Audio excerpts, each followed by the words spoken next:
Ndini baba vamakiwa mavhura. Ndinoha kushungurudzika nechiitiko chakaitika kumwana wangu. Ndinopupura hangu kuti zvizhinji handina kunge ndazviona, asi zvandakaona ndezvekuti ini ndakangozonoona bhodhi yemwana mushure mekunge mwana aita atoshayika. Saka pakaitika chiitiko ichi ndiri munhu anga asipo hake. Saka ndinongoti dai venyika vatibatsirawo zvikuru sei kana kune vanenge vaine rubatsiro rwavo rwanokwanisa kutipawo. Ndinoitwa mavhuri. Mwana wangu anonzi Makiwa asiya vana vaviri nemukadzi 1. Mwana mumwe wacho ane 2 years, mumwe wacho ane 3 years. Vana ava madzimai avo anga akasiyana. Saka ritori dambudziko kuna gogo kuti vachengete vana ava. Apa gogo vacho vakura, munhu wamunongoona kuti murwere. Saka vanotodawo kubatsirwa. Saka isu tachikumbirawo kuti kana paine vanopo rubatsiro vatibatsirewo.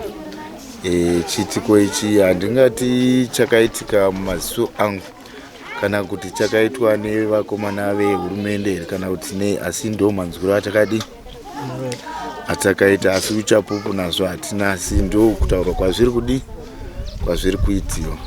Makiwa munhu airarama sei mararamiro ake? Aita basa rei? Airarama sei nemhuri yake? Makiwa munhu anga achangoti kureyo, saka munhu anga kutoitawo zvekurima kuti 25 years. Saka angotiwo gore anotorimawo akakohwawo batsiridzikawo nemhuri yake, akatengesawo chibaga, akatengesawo chiya achibatsiridzana nemhuri yakewo. Ndo mararamiro anga achiita. Saka zvinhu zvakutoti netsa kuti tichabatsira mhuri yake sei. Saka tachikumbira kuti tibatsirwe. Dunhu ratiri rinenge baba rinonzi? Dunhu ratiri rinonzi Mondorongezi Ward 11. Tichigara muvillage 1. Mambo wekuno anoitwa chief wekuno headman wedu ndinyika. Ndo ari kuno kuMondorongezi. MP wedu ndivambulana. Makasotsanangurira matyira zvakaita zvamuri kuziva. Inini zvangu ndini baba vaPlaki. Ndinini baba vaPlaki ndotsanangurawo zvandiri kuziva pandakatangira kuona nepandakagumisirawo kuona. Nyaya yakaitika ndeyekuti inini ndandisipo ndabuda pichana kuenda kunoweta zemusoweuridi. Saka pandakadzoka kurisesi ndakaonawo imwe shamwari yangu inonzi Goti ichibatwa nevanhu ari nechekure. Ndobva ndabvunza vanhu ndikati chii chiri kuitika? Zvikanzi uyo Godi ari kubatwa parunzi pane munhu anga achinyenga mwana wangu Plaki. Ndikati shuwa? Zvikanzi iye. Ndobva ndati rega ndipa mwana. Ndobva ndaenda pamwana wangu anga ari padhuze ndikati chiko nai mwana wangu Plaki? Ndikati baba, uyu munhu ari kundinyenga, ari kuti anondida, asi ndamudza kuti handikudi ndichiri kuenda kuchikoro, ndiri mwana wechikoro. Saka iye akungoramba achindinetsa, achingondidhonza. Saka ndisi kuziva kuti ndoita sei. Saka inini ndakabva ndati kumwana wangu, mwanangu, iwe uchienda kumba. Mwana wangu nobva aenda nobva aenda kumba. Nobva ndananga pamusoja uya bhozi akandiratidza kuti uyu munhu. Nobva ndananga pamusoja ndikabvunza ndikati kona itsano chii chiri kuitika pamwana wangu? Kwemunyenga mwana wangu yachikudzai kuti ndiri kuenda kuchikoro sei? Zvikanzi iwe mwana wako ari kudei pano? Ndikati aiwa, nhasi holiday, tarirai muone vana vari kufara vakangozara. Koda kuti mwana afarire kupi? Zvikanzi aiwa, kana ari panapa tomunyenga mwana wako ngabve pano kana usingadi kuti aite sei aitwe izvozvo. Saka takatadza kupindurana pakupindurana nekuti iye anga akadhakwa awo inda ndakadhakwa. Saka takatanga kunetsana inini naiye. Zvisiri zvekunetsana zvekuti taitogwa kana kudii, taitonetsana pamashoko. Tichinetsana pamashoko. Inini unobva ndangozoti shamwari watonyanya. Saka paine kachipuranga iri kana kachitanda kakari pasaidi, ndo kandakangonhonga ndichida kuti ndimurove nako kachitanda ikako. Ndakabva ndabatwawo nemuridzi weshopu nemukadzi wangu. Ndobva vati shamwari uya kuno usadaro. Ndobva ndaenda kuya. Muridzi weshopu akanditi papula kunondinzwisisa. Dai waenda kumba nemukadzi wako, because mukadzi wangu anga akuchema, munhu akazvitakurawa nepamuviri akuchema. Ndikaona kuti ndogona kuomesera mukadzi wangu, rega ndiite sei titere zvitakurwa nemukadzi. Ndobva ndatorana nemukadzi, ndobva taenda kumba. mwana wangu anga atoenda kumba plaki. Ndichisvika kumba mwana wangu aive kumba. Mwana wangu nemukadzi, baba ngatipinde mubedroom, ndoda kutaura nemi. Ndichipinda mumba ndichinopinda mudining, ndinopinda mubedroom. Ndichicheuka ndakaona mukadzi kusina akutokiya door. Mukadzi wangu ina andikira door mumba. Ndokubuda kwakaita mukadzi. Ndichigara mumba pacheya. Ndopandakazoti ndikanguva ndikanzwa futi dzakutanga kurira kumashopu. Ini ndakazokinurwa hangu door futi dzatopedza kurira kumashopu kwatoti svibeiyo kuma 27. Mukadzi akuti futi dzakurira kumashopu dzapera kurira asi kwakuchemiwa kunonzi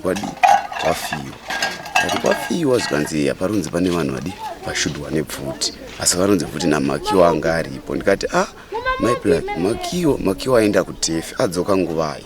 Zvikanzi handisi kuziva ini vanhu vari ngoti kwaitarisai Makiwa aripo ashudhiwawo. Makiwa mwana watete vangu inini. Saka pakubva ipapo ndakabva ndabva kumba kwangu, ndabva kumba ndokuya kwandakaita kupi kwatete ndichiti arega ndotarisa vatete kuti variko here ndiwo kuti chii. Ndokuya kumba kwavatete ndakaona kumba kwavatete kusina vanhu. Ndobva ndane mukadzi handei kumashopu kwacho toona. Ndikati handei toona. Kufamba kuenda kumashopu kuya ndakangozonowana kwatova nezvitunha. Ndichinotarisa ndakaonawo muzukuru wangu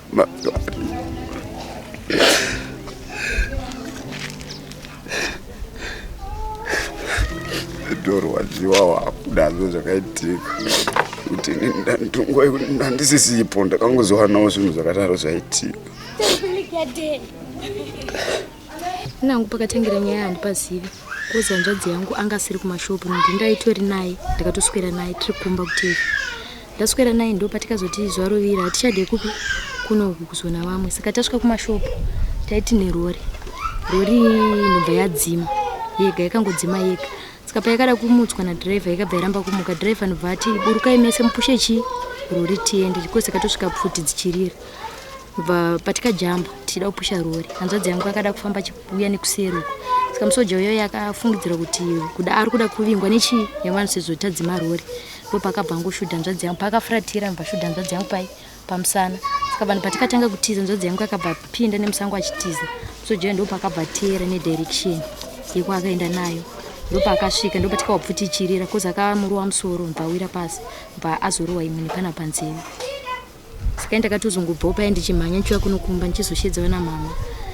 Ndichiova namama ndichivarondedza ndakatoudza kuti ashudwa pamusana asi anenge seatiza ndasingatozivi kuti munhu afa. Patikatozotanga kutsvaga mani ndopatikazongomuwana akaita sei akangorara nemanhede akaisa ruoko pana pachest akatarisa kusaidi ranga ashudwa ndorari mudenga. Anga akarara akatarisa mudenga akaisa ruoko pachest. Ndopatikangozomusiyawo ari ipapo. Akazosvika mukanzi vanhu havasi kufanirwa kubviswa ipapo kusvika maCID aita sei auya. Zvikanzi panofanirwa kuvata vanhu vekukama. Tisi takazorarapo nemapurisa akasiyiwa akagadha takarinda chii vanhu. Akazokolektwa nguwani? Akazokolektwa ini ndandisisipo kozi ndakamuka makuseni ndichienda kutefi. Pane zvinhu zvataida kunotora. Takazongodzoka chinzanzi vanhu vaya vakatakura. Vasaura vachena? Vakatozotakurwa ndofunga maybe past 8-9 kozi takatozosvika so tichisvika panapa mota dzachona dzichitozodarika dzichienda nawo. Sakapfurwa kumangwani? Zviri tikasvika kumashopu mapast 5 to 6. Kwangwasviba kana kwachena? Kwakuchiri kwakachenerera, kwakusina mbosviba. Kwakuchiri kwakachenerera. So relatives of the deceased were gathered here overnight, taking care of the bodies, waiting for the police to come and assess the situation. So this side here, that's where the other body was lying. You can see the sand trying to cover up fresh blood. Then the other guy, Makiwa, was shot in this bush. From what we've gathered is the soldier was standing somewhere here. That's where the soldier was standing, here. And he thought Makiwa wanted to attack him. But from what we've gathered again is this soldier warned these people. He fired 3 shots. And this soldier, from what we've gathered again is, he was wounded. There are people from the Magaba family who were attacking this soldier. And this soldier was retracting and then they kept on pursuing him. They stabbed this soldier with a long knife. That's why he fired 3 shots in the air. So this is the other bullet. You may come this other side. This way it hit again. That's number 2. I'm told this is number 3. Number 4 here. Number 4 here. You have your number 5. Number 4. You have your number 5. Your number 6. Your number 7.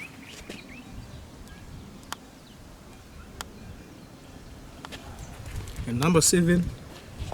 Another one here. Then we have another one here.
Zvinoitika ndezvekuti muzuva iri izuva rekuti rakanga rakatasira munhu mumwe achizvifarira sezvinatagara tichimboziva Krismasi inongogadzirwa sezuva rekufara inosununguka vazhinji.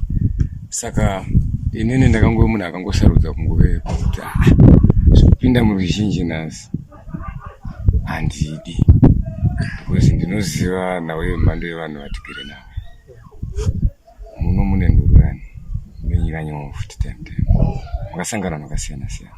Vamwe vanoenda kumabasa muzimpla dzinotosa, vamwe vanosenza kure out of the place, but patinosangana tese ipapo vamwe vanenge vachigadzirira upenyu hwavo kuti ndauya kuzofara ndoda kudzoka basa.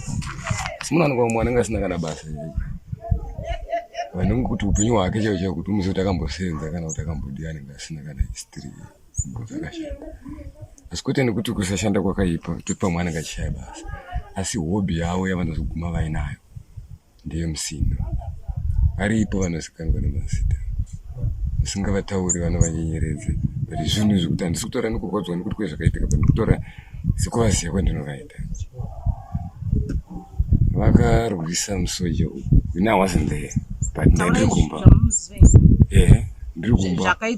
Kwakarwisanwa kwakamira kwakarwisanwa. Kwarwisana itakazosvika after zvaitika izvi. Atobva kumba zvezvi kuti unonga kuti Masvikapfutidzarira. Dzatorira kudara. Handisvika kumashops ndangosona muzukuru wangu panapa akaita sei akadonha. Ndopandakatanga kuti bhengeni kutanga kutonda pane zvinhu zvatoitika papi panapa. Titarisa nekuone mhere vamwe kuti umwe kuno umwe apo. Isi so zvinhu izvozvo zvinhu zvakangondishamisa, hazvina kunyanya zvakangondishamisa pakuti ndazoona rufu pakuti asi ndaingoziva kuti panoungana vanhu panosanganika zvakaita sei, ende nemhando yevanhu vacho ivavo ndaiziva kuti izvozvo zvazvishaiki, ndizvo ndakaavoida kuenda ikoko. Akashayika uyu wamuta murume, mukadzi?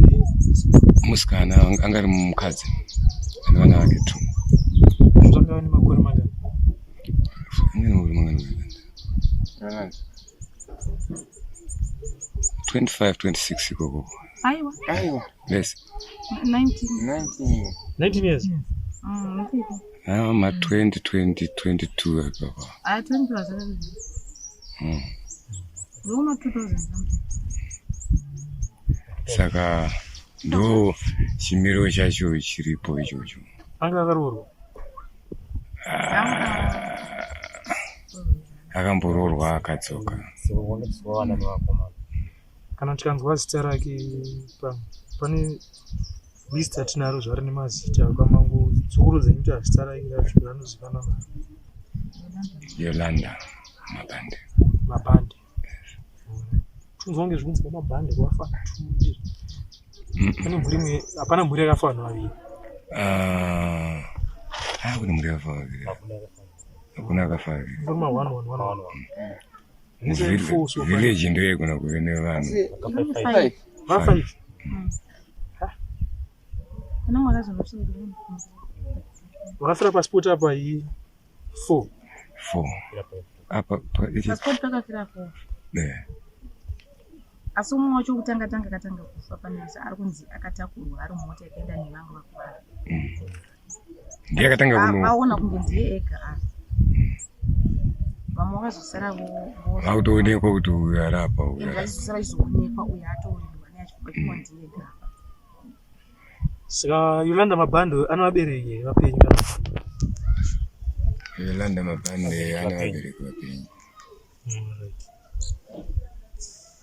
Asi iri vanhu zvavarogara pashi. Zvimwe chete. Mai varipo, baba vari. Misai. Saka mukungana ngoita vanhu. Hapana vatu vauya here mautu tatare nevabereki. Vatavha tanzi hakuna tambo yavo kana kunga regero napitasi. Zvizhinji. Samabata. Satabata tiringototarisira kungoti isusu tongori vanhu vari turi kubatikana nezvakangotoitika. Zvinhu zvakadaro zvinosiya vanhu vapanika. Musara muine kakubatikana nekakuvhunduka.